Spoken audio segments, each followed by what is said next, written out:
Bom dia, moçada! Tudo bem? Canal Geogênio, a serviço dos alunos que gostam de estudar e passar em concursos. Aqui quem vos fala é o professor Eugênio Bastos. Ajude o professor Eugênio Bastos a democratizar o ensino da geografia. Se inscrevam no canal, compartilhe o vídeo. Enfim, dê aquele like, aquele joinha, porque isso fortalece o meu trabalho. Lembrando que eu estou disponibilizando aulas no YouTube para ajudar os alunos que estão se preparando para os concursos militares e também os concursos de vestibulares realizados no Brasil. Moçada, vamos dar continuidade à aula temática sobre o continente europeu. E no nosso encontro de hoje, começaremos a falar sobre as reformas no leste europeu. Reformas estas que tiveram início no final da década de 1980 e mudaram o mapa político do continente europeu. E para nós, professores de geografia, isso deu um pouquinho de trabalho para reestruturar o ensino da Europa. Vamos lá falar um pouquinho sobre essas reformas que ocorreram no leste europeu. Aqui nós temos o mapa atual da Europa, ok? O mapa político.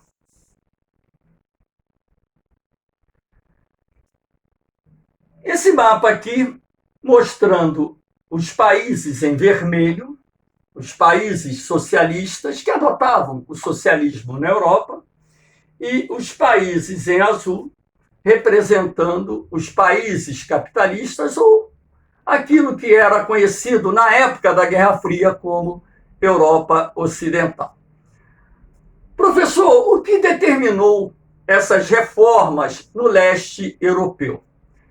Essas reformas no leste europeu resultaram da grave crise econômica que atingiu a União Soviética na década de 1980. Então, o enfraquecimento econômico da União Soviética vai contribuir para o seu enfraquecimento político. E na medida em que a União Soviética dava sinais de fragilização no campo político, isso, de certa forma, contribuiu para que movimentos nacionalistas que já existiam ganhassem força e exigissem reformas políticas e econômicas na Europa Oriental. Então, o que se observou no final da década de 1980 foi o crescimento desses movimentos nacionalistas reformistas que culminou com as reformas políticas e econômicas que ocorreram nos países da Europa Oriental. Então, vamos lá. Aqui nós vamos falar um pouquinho sobre o fim da Iugoslávia. A Iugoslávia era um país composto por uma federação de repúblicas, ou seja, de países, que no período do pós-Segunda Guerra Mundial foi governado por braço de ferro pelo então Marechal Tito, que conseguia manter a unidade territorial da Federação Iugoslava através de um governo linha dura, braço de ferro. Todavia, em 1980, o Marechal Tito faleceu. E durante a década de 1980, movimentos nacionalistas pró-independência ou pró-separatismo começaram a ganhar força. Mas, antevendo a sua morte, o que o general Tito fez? Ele criou um sistema de governo rotativo, ou seja, a cada período, o presidente da Federação Iugoslava seria pertencente a uma das repúblicas que compunham a Federação Iugoslava. Dessa forma, procurava se manter a integridade territorial do país. Vale a pena ressaltar que a Iugoslávia era um país comunista, mas não era alinhado à União Soviética, ou seja, não vivia na esfera de influência política, econômica, militar da União Soviética. Adotava um socialismo que, inclusive, aceitava a coexistência de empresas privadas juntamente com empresas estatais. Um sistema um tanto quanto um pouco diferente daquilo que existia na União Soviética. Com a morte do general Tito, esses movimentos nacionalistas separatistas ganham força.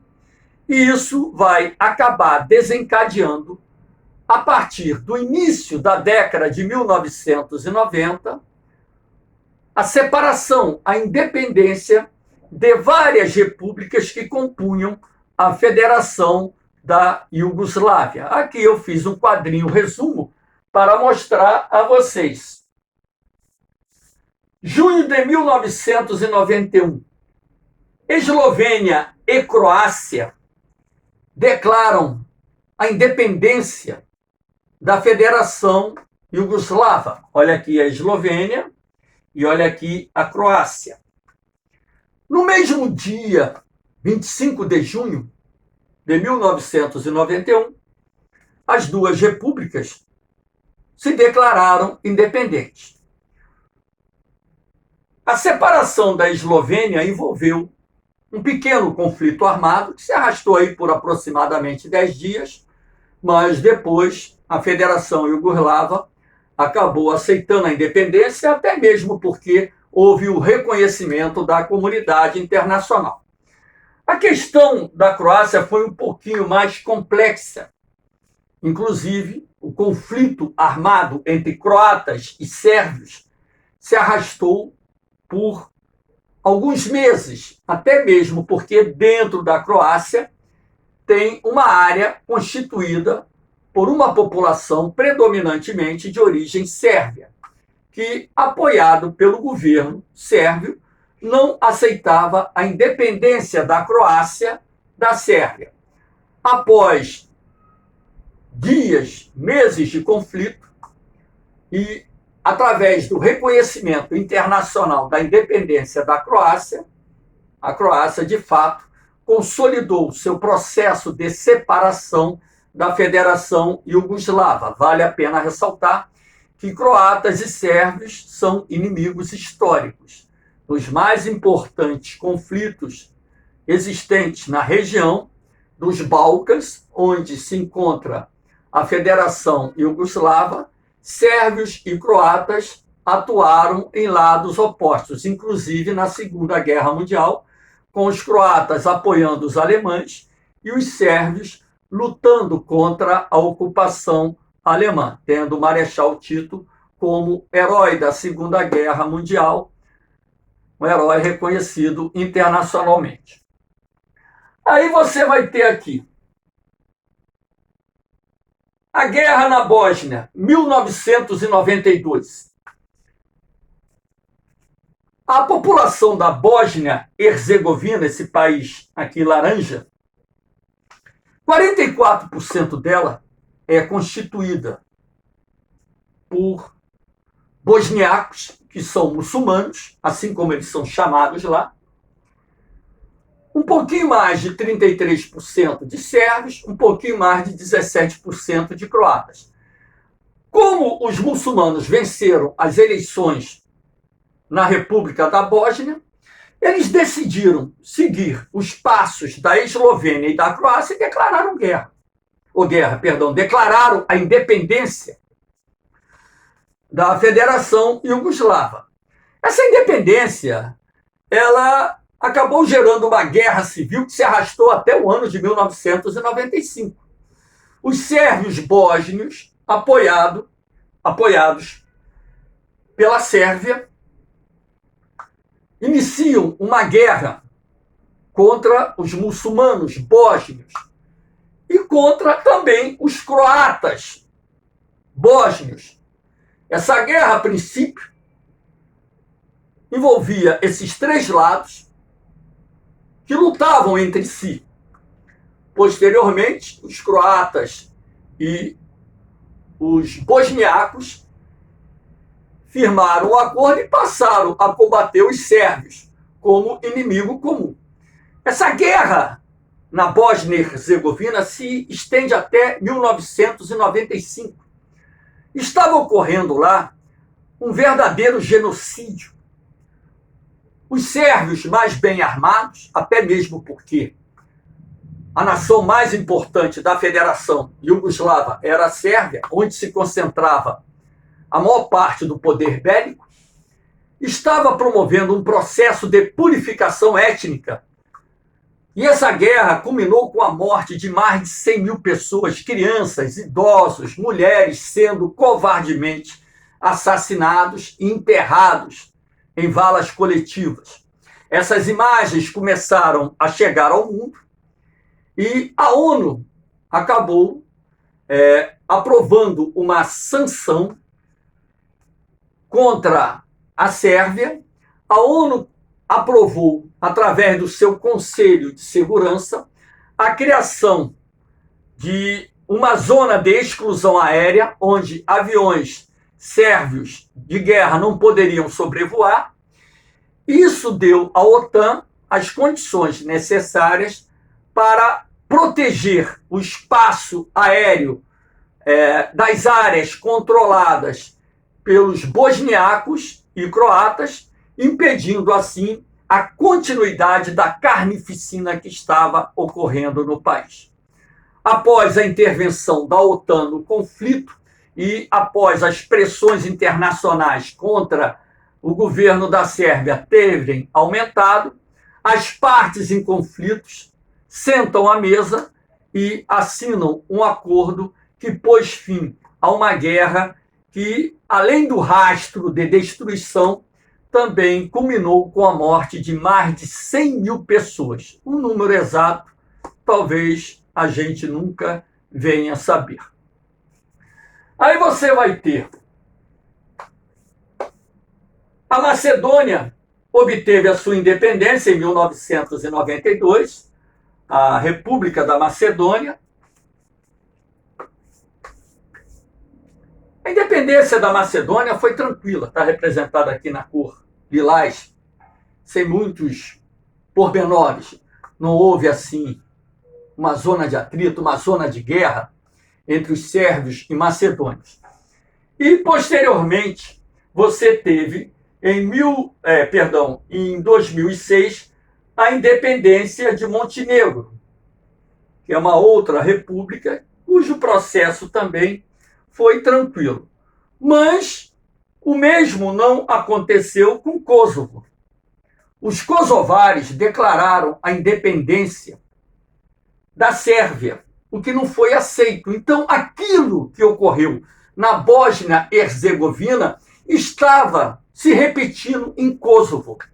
Foi quando a OTAN interviu no conflito, iniciou-se uma guerra contra a Sérvia, que culminou com a destruição de parte da infraestrutura militar sérvia, como forma dos sérvios pararem a agressão e o genocídio que estavam cometendo contra os kosovares. Lembrando que a maior parte da população de Kosovo é de origem albanesa. E, logicamente, que esse processo de independência de Kosovo provavelmente culminaria com a unificação de Kosovo com a Albânia. Assim previa alguns analistas na época. E nós tivemos, assim, a história de desmembramento da Federação Iugoslava. Lembrando que a outra província, Vojvodina, continua integrada juntamente com a Sérvia numa federação. O fim da Tchecoslováquia. O fim da Tchecoslováquia foi um fim pacífico, né? os dois primeiros ministros das duas repúblicas, que formavam a Federação da Tchecoslováquia, decidiram, em 1992, selar um acordo para a divisão, a separação dos dois estados. Então, no dia 1º de janeiro de 1993, tivemos oficialmente o desmembramento da Tchecoslováquia, dando origem, portanto, a duas repúblicas, que na época eram chamadas de República Socialista Tcheca, República Socialista Eslovaca. A reunificação da Alemanha. A reunificação da Alemanha foi fruto da queda do Muro de Berlim e acompanhou todo aquele processo de reformas políticas e econômicas em curso no leste europeu. No dia 9 de novembro de 1989, alemães ocidental e oriental, residentes na cidade de Berlim, se reuniram e decidiram derrubar o Muro de Berlim, construído no início da década de 1960, no auge da Guerra Fria. E aqui nós temos uma imagem deles comemorando a derrubada do Muro de Berlim. Ora, com a queda do Muro de Berlim, era mais do que esperado que ocorresse a reunificação da Alemanha. Fato este consumado no dia 3 de outubro de 1990, ou seja, quase um ano após a queda do Muro de Berlim, as duas Alemanhas se reunificaram. E, logicamente, que a reunificação da Alemanha teve um custo muito grande para a Alemanha Ocidental. Até mesmo porque a Alemanha Ocidental era bem mais desenvolvida que a Alemanha Oriental. Então, investimentos pesados tiveram que ser feitos, por exemplo, na área de infraestrutura, investimentos pesados foram feitos no setor industrial, a incorporação de indústrias estatais da Alemanha Oriental, que foram adquiridas por grupos de empresas sediadas na Alemanha Ocidental, enfim. Então, foi um custo que se arrastou por anos, bilhões de marcos, a moeda na época da Alemanha, hoje a Alemanha adota o euro, foram gastos nesse processo de reunificação. Mas esse custo valeu a pena porque a Alemanha está unida e forte. A Alemanha é a quarta maior economia do mundo. Aqui nós temos, pulou aqui, o fim da União das Repúblicas Socialistas Soviéticas. Aqui nós temos o mapa com os 15 países que compunham a União Soviética, sendo que a Rússia, com mais de 17 milhões de quilômetros quadrados, é o país de maior extensão da União Soviética. E esse desmembramento da União Soviética, o fim da União Soviética, foi decidido pelo então presidente Mikhail Gorbachev, ou Gorbachev, como queiram pronunciar, em função da tentativa fracassada desenvolvida pelo governo soviético em 1986 de reestruturar a economia. Basta lembrar que a União Soviética estava mergulhada numa grave crise econômica e foi obrigada a pedir ajuda internacional, empréstimos, inclusive às potências ocidentais. As potências ocidentais condicionam os empréstimos à União Soviética à aplicação de reformas econômicas no Estado soviético. E, sendo assim, o presidente Mikhail Gorbachev, ou Gorbachev, irá implementar a perestroika, um programa de reestruturação da economia soviética. E também implanta a política da glasnost, a transparência, liberdade. A crise do socialismo real soviético continuou se agravando.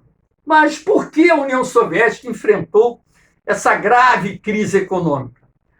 Por causa dos excessivos gastos nas corridas espacial e armamentista, gerando um crescente déficit público no país, o fraco desempenho das indústrias existentes na União Soviética, a própria defasagem tecnológica em vários setores, no contexto do desenvolvimento da terceira revolução industrial, fragilizavam a União Soviética, assim como o excesso de burocracia, a falta de liberdade. O excesso de burocracia emperrava a máquina administrativa, não só do Estado, como das empresas, enfim. E como, logicamente, essas reformas não surtiram os efeitos esperados, já no final da década de 1980, existia um movimento dentro da União Soviética, envolvendo os presidentes das 15 repúblicas que faziam parte da União Soviética, tendo à frente o Boris Yeltsin, presidente da Rússia, que já falavam que era hora de desmembrar a União Soviética. Ora, o enfraquecimento político da União Soviética, inclusive o enfraquecimento interno do poder central, gerou um certo descontentamento junto aos militares linha dura, conservadores do Partido Comunista, que tentaram impor um golpe e chegaram a depor o presidente Mikhail Gorbachev. Porém, esses militares, que em agosto promoveram uma tentativa de golpe na União Soviética, em agosto de 1991, eles foram vencidos porque o presidente Boris Yeltsin, da Rússia, saiu a favor do Gorbachev. E o Boris Yeltsin tinha um trâmite muito bom com a maior parte das forças armadas da Rússia. Então, militares que apoiavam Boris Yeltsin marcharam em direção a Moscou para dominar os militares golpistas. Então, esses militares golpistas, sofrendo pressão popular, porque a população saiu às ruas, em frente ao Kremlin se reuniu uma multidão de pessoas que, inclusive, subiram nos tanques de canhão enviados pelos militares golpistas para convencer os militares a não aderirem ao golpe. E com o avanço das forças pró-Yeltsin e pró-Gorbachev em direção a Moscou, os militares golpistas se renderam, foram presos, enfim. E esse processo acabou avançando, culminando com o fim da União Soviética, anunciado no dia 26 de dezembro de 1991. O dia oficial, porque, logicamente, que após essa tentativa de golpe, as negociações para o fim da União Soviética envolvendo os presidentes que compunham as repúblicas da União Soviética avançaram e só bastava ali marcar aquela data para oficialmente comunicar ao mundo o fim da União Soviética. E dessa forma, a União Soviética deixou de existir. Aqui nós temos a Comunidade dos Estados Independentes, a CEI. A CEI não é um bloco econômico, como muita gente pensa. A CEI ela foi criada dentro do contexto do fim da União Soviética. Por quê? Ora, se a União Soviética vai deixar de existir e existe uma interdependência muito grande entre os países no campo econômico e militar, era preciso criar uma instituição, uma organização que pudesse manter, esses pactos, esses acordos econômicos e também acordos de defesa para a questão da segurança dos estados que compunham a União Soviética. Então, a CEI, a Comunidade dos Estados Independentes, foi criada dentro desse contexto, não dentro do contexto de um bloco econômico como, por exemplo, a União Europeia. Os países bálticos, Letônia, Estônia e Lituânia, não aceitaram fazer parte da comunidade dos Estados independentes, até mesmo porque os territórios desses países, né, foram anexados à força pela União Soviética, naquele acordo esdrúxulo do Pacto de Não Agressão assinado por Hitler e Stalin. Então, havia um sentimento de revolta e um sentimento antirrusso que existe até hoje dentro desses países. A Geórgia, a princípio, não aceitou fazer parte da comunidade dos Estados independentes, depois aderiu. A comunidade dos Estados independentes passou a contar com 12 países membros. Posteriormente, a Geórgia e, mais recentemente, a Ucrânia deixaram a CEI e a comunidade dos Estados independentes é constituída, na atualidade, apenas por 10 das 15 repúblicas que faziam parte da União Soviética. Aqui nós temos o conflito na Geórgia. Esse conflito na Geórgia ocorreu dentro desse contexto de desmembramento da União Soviética, né? Lembrando que na época da União Soviética foram feitas migrações forçadas de russos para as demais repúblicas que compunham a federação, como forma de exercer o controle sobre esses estados e também evitar qualquer levante que pudesse desencadear uma guerra separatista da União Soviética. Com o fim da União Soviética, o que aconteceu? Em todas as repúblicas que compunham a União Soviética, você tem populações russas que falam o russo. E a Geórgia não fica atrás desse contexto. A Geórgia é um país localizado na região do Cáucaso, que é uma região estrategicamente falando muito importante para a Rússia, que tem duas províncias, a Ossétia do Sul e a Abcásia, constituída predominantemente por russos. São províncias autônomas da Geórgia constituída por russos.